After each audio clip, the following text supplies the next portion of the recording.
Okay, this is going to be a video about working with currencies in a financial model. And I'm going to talk about, I'll use a solar model for a context.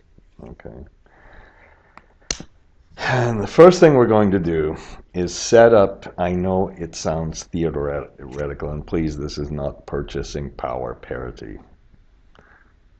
Yes, it is. It's not a public power partnership. It's purchasing power parity. Okay, so if you've done it, it's not complicated. What you need to do is if there's, let's say there's USD inflation and Egyptian GP inflation, and we have, let's say, 1.5% in US and 7% in Egypt, then there's going to be a devaluation. And we cannot put, please never put the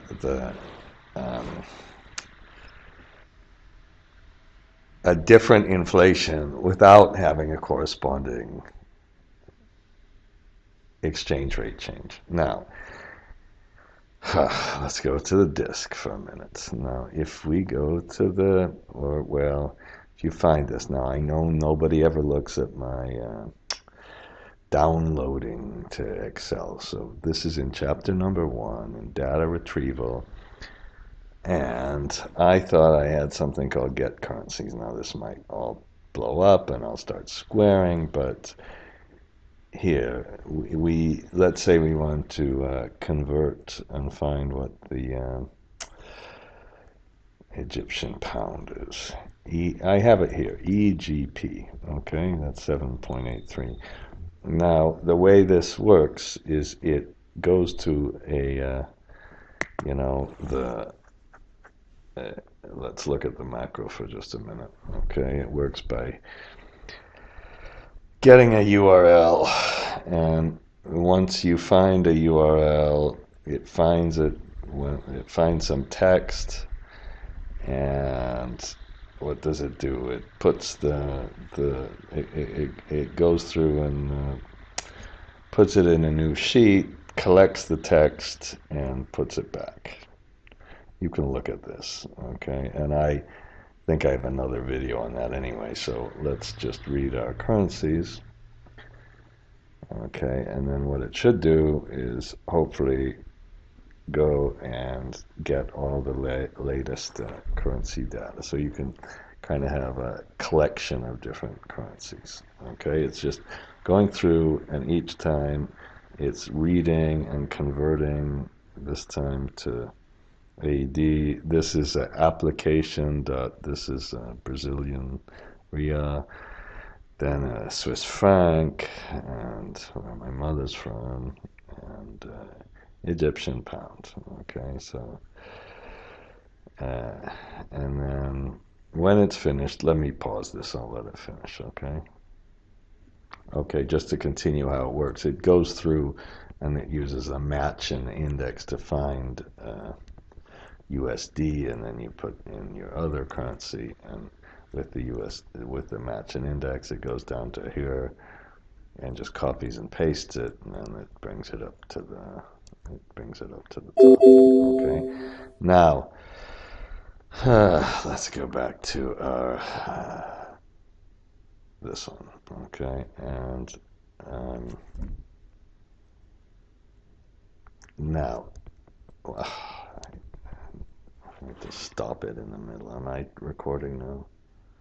Okay, so if we have the Egyptian pound 7.18, if we have USD of 1.5% and Egyptian of 7%, we better have a PPP exchange rate that says, okay, let's take this and this is going to devalue because we have so it's going to take more Egyptian pounds to buy the same Maserati that you have. Okay, divide it by 1 plus the U.S. exchange rate. That's our PPP. And of course I should have, let's move this to here. So then we get a PPP exchange rate. That's the first step in doing any of this analysis. Now the next step is saying, well, it doesn't always work like this. And here's, I'm going to stop here. You know, on the disk, again, if you go to data retrieval, there's one that says,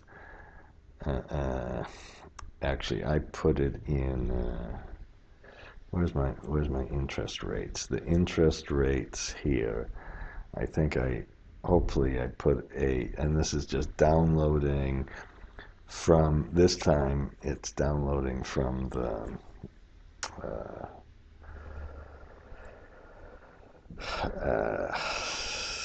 come on, think. It's downloading from the this U.S. website called the St. Louis Fed. And if we look at U.S. to Euro, for example, we can see that it, was down, up. That's 50%. And here, I just got to tell you, there hasn't been a 50% increase in U.S. inflation rate relative to Euro inflation rate.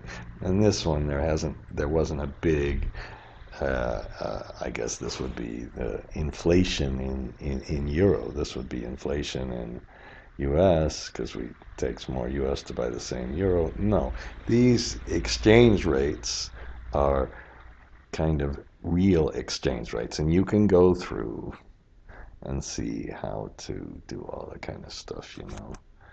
What if we want to adjust our oops, come on, there's a little thing here that allows you to adjust the scale. Okay, I guess it's not very good. And then you can reset the scale to whatever you had before. And of course you can make it start much later. It starts with whenever the series starts, if of course you don't do that. But there, I forgot when the Euro started, in the year 2000 or whatever. And then so we can just look at the recent ones, whatever. Okay, and then we can, let's see, which one, India. Oops. What, I don't have Japan. Oh, shit. I think I have to, oh, shit. Okay, well, whatever. I'd have to check on that. Damn. Okay. Now, I'm not going to save that. Okay. And then what I was trying to do is also collect the inflation rates, so you can kind of compute what the deviation from the actual PPP inflation rate. Now, if we want an additional devaluation, we can just put a 1% here and say, okay, well, let's just make an index. Let's just say there's a 1% devaluation. Let's put this, Shift Control 1, and just take this multiplied by 1 plus the 1%. Okay. I don't know how to do this. Maybe there's a better scientific way to do this. Maybe you can make it go up and down. You can put volatility, mean reversion, and then we have a adjusted, we'd have an adjusted exchange rate. So this is our PPP, and this is our unadjusted. Now, that's the key thing. Now, once you have that, let's do something that's not very complicated. Let's just put all of our analysis in if the revenues are coming to you in local currency, put them in the local currency. If the expenses are coming in the foreign currency, put them in the foreign currency. And then after that, adjust them. Put all the key items like revenues, capex, and expenses in both currencies in your model. And then when you get to depreciation, That's a little tricky, and that's important. If the depreciation is in a high inflation currency, the depreciation is worth a lot less because you depreciate an asset in nominal terms. So let's say you spend 1,000 in Naira, and in a few years that you get to depreciate that 1,000 Naira, but that 1,000 becomes worth less and less and less, so the depreciation is worth less and less and less and less. In debt, put the currency in the debt, so model the real currency of the debt. And then if you have to repay the debt in a deflating currency, that's good. That's what all the governments, that's the famous thing government wants to do, is inflate away the debt. That's okay, and that's what happened in the, certainly in the 20th century, that was the big story. If you got in a big debt, just inflate it away, and then you have to pay less in real terms. That's the same thing in a financial model. Now, compute all the IRRs in different currencies. Now, if you compute the IRRs in different currencies and you don't have any kind of real devaluation, the IRR should be about 7 minus 1.5%. Not exactly, because you have to adjust it, 1 divided by whatever, but there's a compounding effect. But it's basically 5.5 less, and that better be the same. And can do that for the debt IRRs and all the equity IRRs and all that. So far, everything's fine. And you can almost stop here. But if you really want to show what's going on, you make translation, foreign currency translation adjustments. And anytime you have an opening and you closing balance, you have to convert it. So let's say your assets are in the local currency. You'd have to convert those assets and make them into the foreign currency. If there's more inflation in the local currency, the value of that asset in I said local currency. If the assets are stated, and they should be because of the tax depreciation, then there's a adjustment. Okay, and you can put it. Then you have to put that the kind of adjusted balance on the balance sheet, and yes, and you can put the whole, and that there's a foreign currency. In this case, if you, let's say the depreciation is in Naira, okay, and you want to state it in USD, then what you'd have is a loss. If there's a higher inflation in Naira than in USD, there'd be a loss in a currency translation loss. It might be called this accumulated other comprehensive income, but for modeling we have to put it somewhere to make our balance sheet balance. Okay, and now if you have higher inflation in local currency, then the value of the assets declines.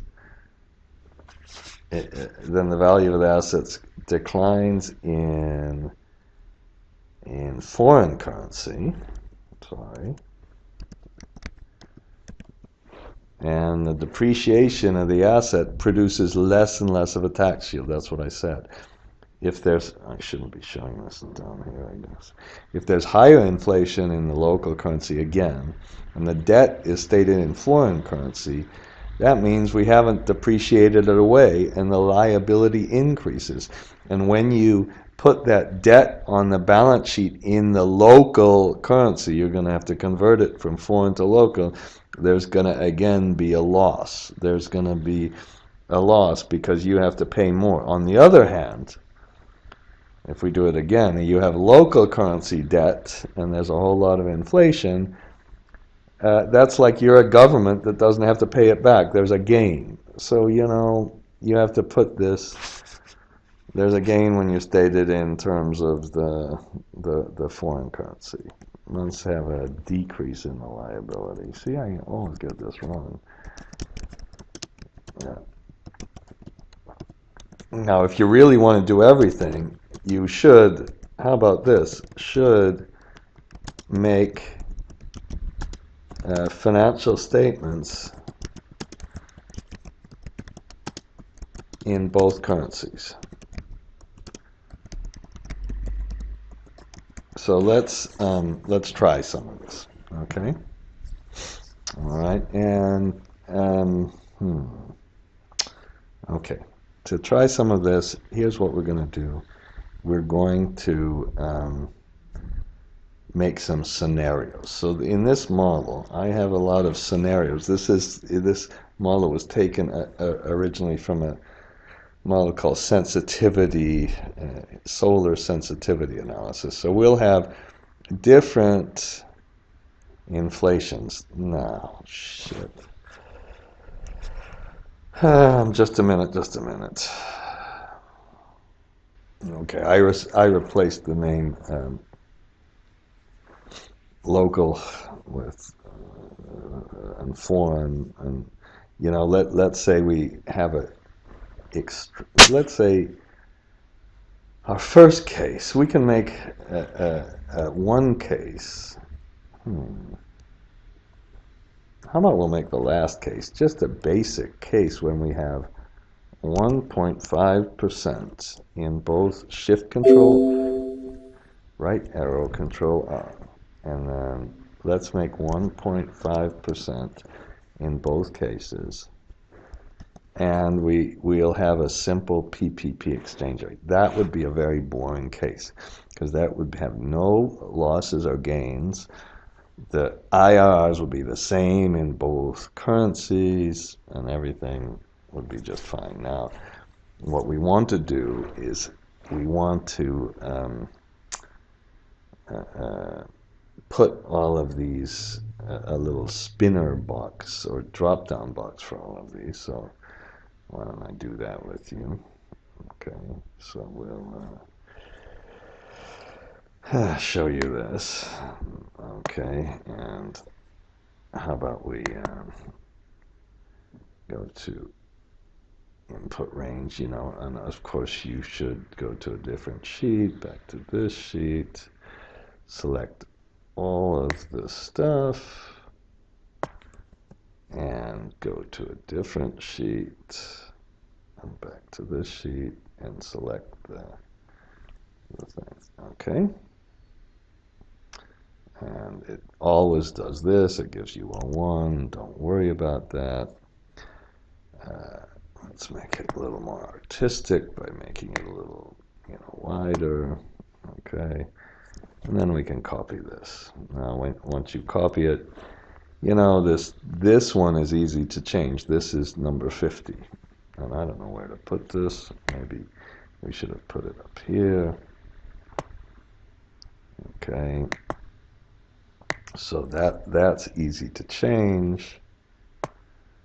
You right click and you just don't even go to it. You just change it to, I hope it's 50. 50, right like that. Okay. And then you, okay, it changes. And now I don't know, maybe there's a nifty little way to do this, but you could kind of do it by hand, I guess, but we'll go to this sheet, back to this sheet, and again, that was Tatiana who taught me that one.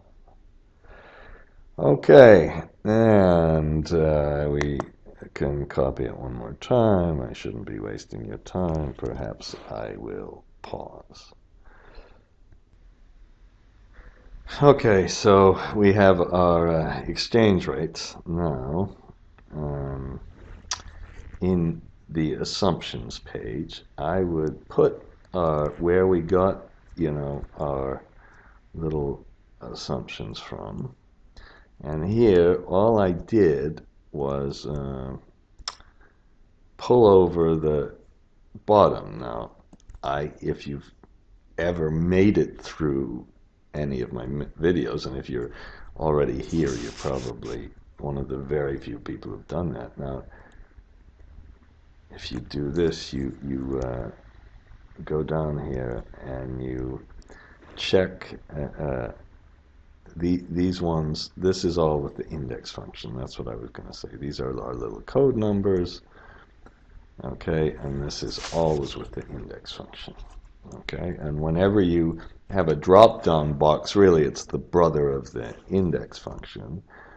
And now if you go to the assumptions and press shift, whoops, we better open the generic macros. Oh, I can't believe I don't have those open. Okay, and remember, generic macros are on the disk. I just made this. We're going to use this color option 2. We can press implement if you want, and you can press shift control C. Okay, and when you press shift control C, now these are in the color of this sheet. Okay, you can press control and click on these. Now when you do that, let's copy them to the assumptions page, not the assumptions page. I'm going to even copy them to the summary page. Okay, I'm going to put them here. Now when I do that, let's move this one up to here, and let's get, oh shit, how could I have done that? I couldn't have made the fatal error, could I have?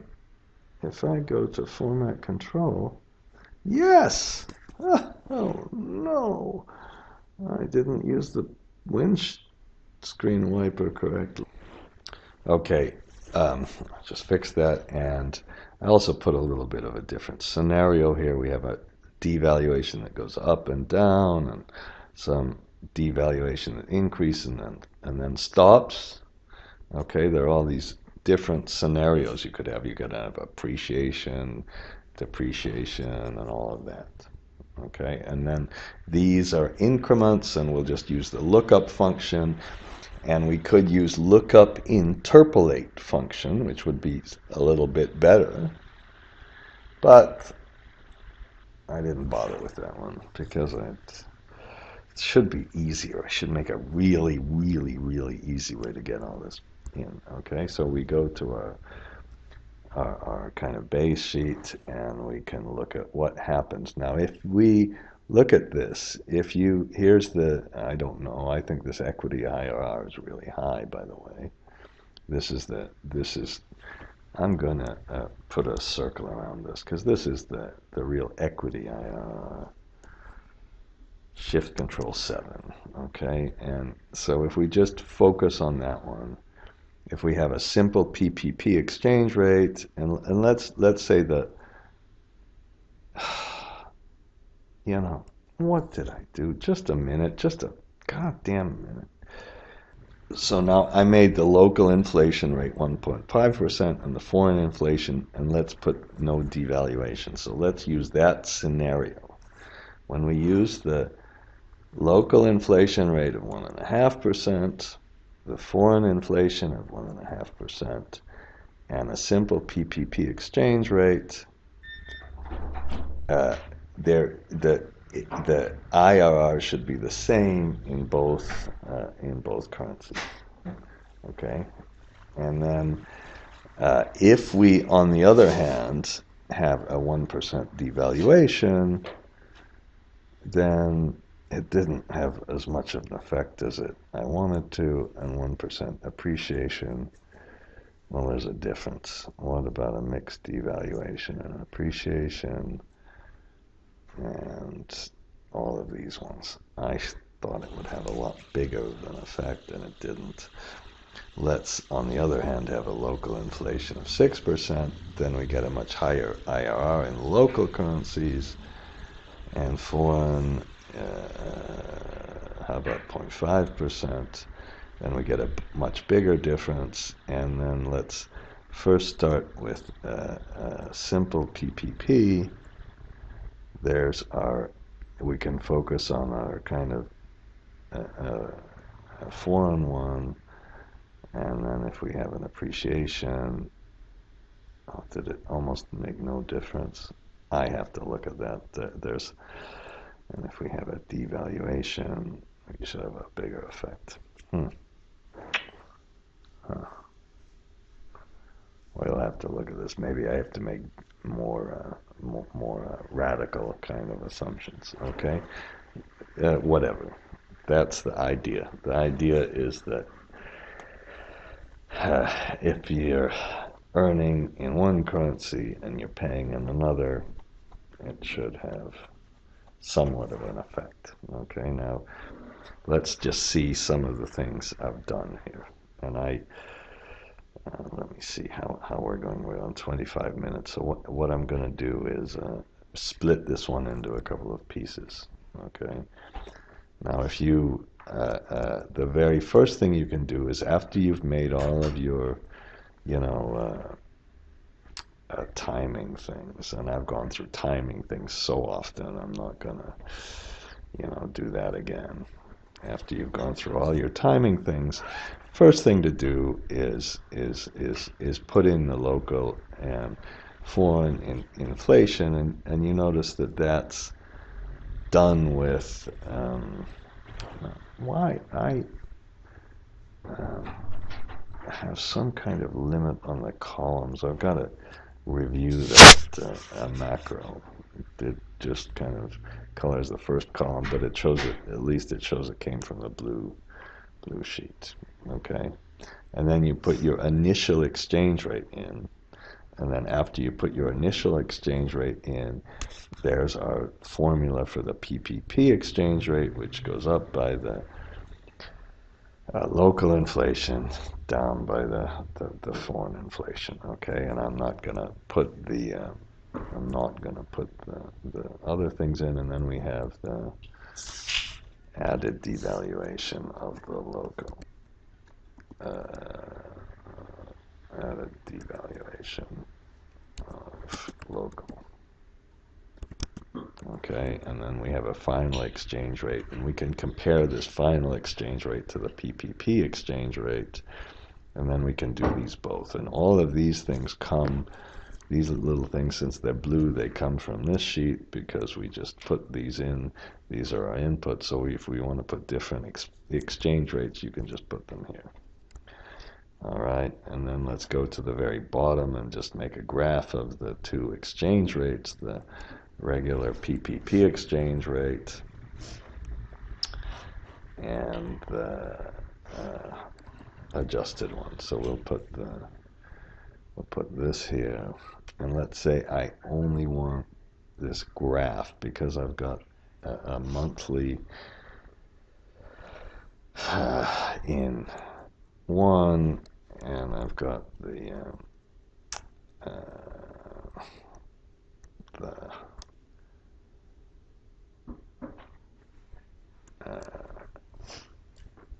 after the COD, it's not monthly, it's yearly.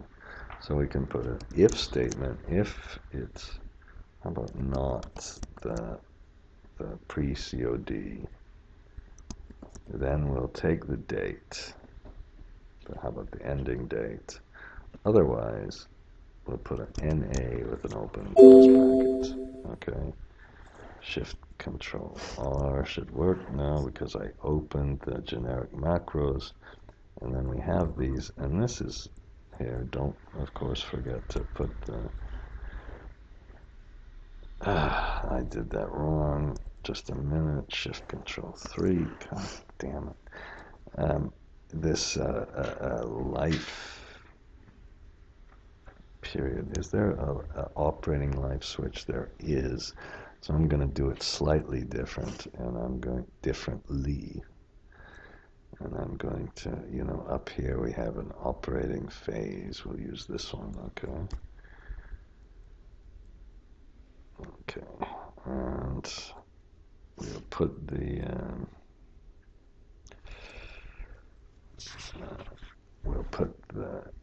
true down here for the operations phase, number 10. And of course, we don't need this not anymore then. We could have left the parentheses, not like that.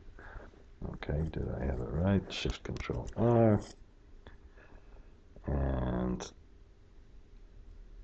now we have this, and it goes back to NA. That's what I was looking for. Shift Control 3, and then on this one, let's just copy this to, oops,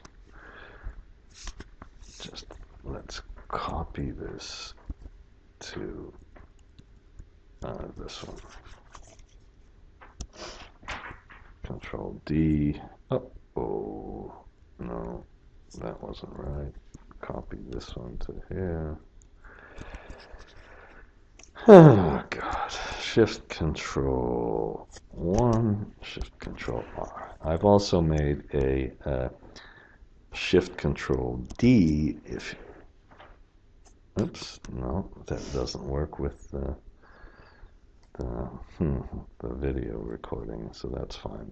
Now if you make this graph, you select this and press our F11 key, and a couple of things. Why did it, just a second. It goes up to this one, and the, you know, the, here's what we're going to do. How about we'll put, if this is a number, then we put this. Otherwise we'll put, and how about we'll do the same thing here. If this thing is a number, then we'll put it here. Shift Control R. And we got all these NAs, and then we have some numbers, and I'm hoping it doesn't screw up the scale and it doesn't give us this kind of wacko scale. Let's see if that worked. Probably didn't. Press F11. Yes, it did. Okay, and then we can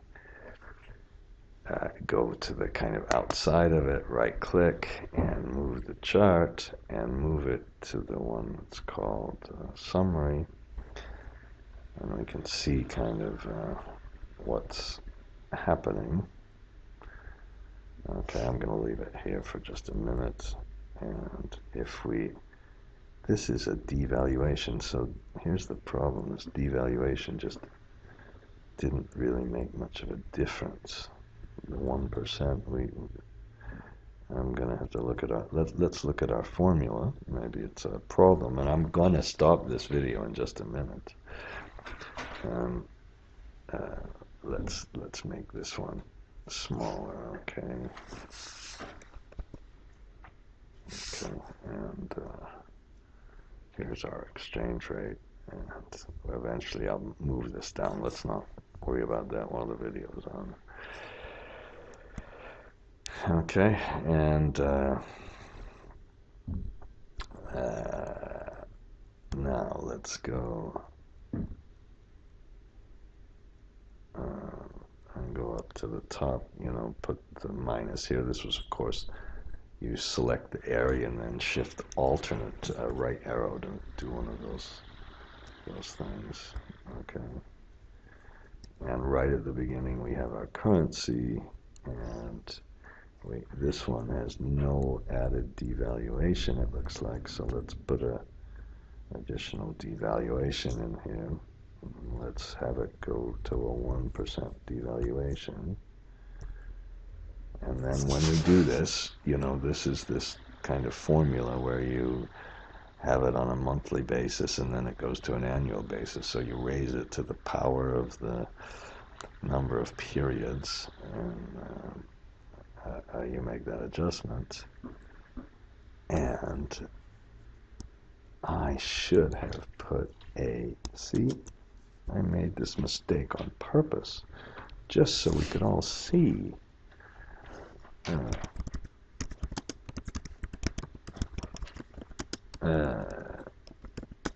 I didn't really make it on purpose.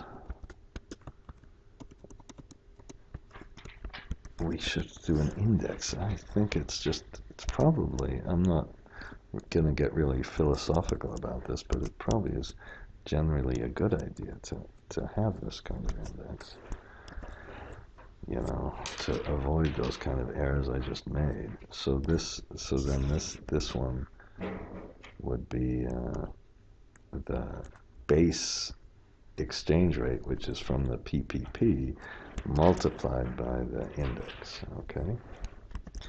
And by the way, there's a wonderful man named Lugio in Egypt who told me, who gave me the just real suggestion to make this video, because he said, you know, all the rest of this shit is simple, but when you get into these exchange rate differences, it gets to be a mess. And now we're going to have a much more interesting case. So now if we look at this case, if there's no devaluation, I hope, well, it didn't make as much as I wanted to, but it's starting to make some kind of difference in IRRs. We can see what the IRRs are in different currencies. And again, depends on whether the expense is in one currency and the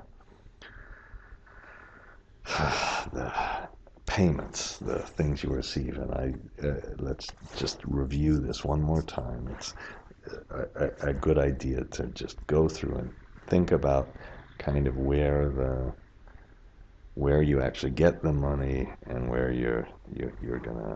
how you're gonna pay it. Okay, so that's enough of that one. And I'm going to have a subsequent one that kind of goes through some of this stuff, but that's enough for now.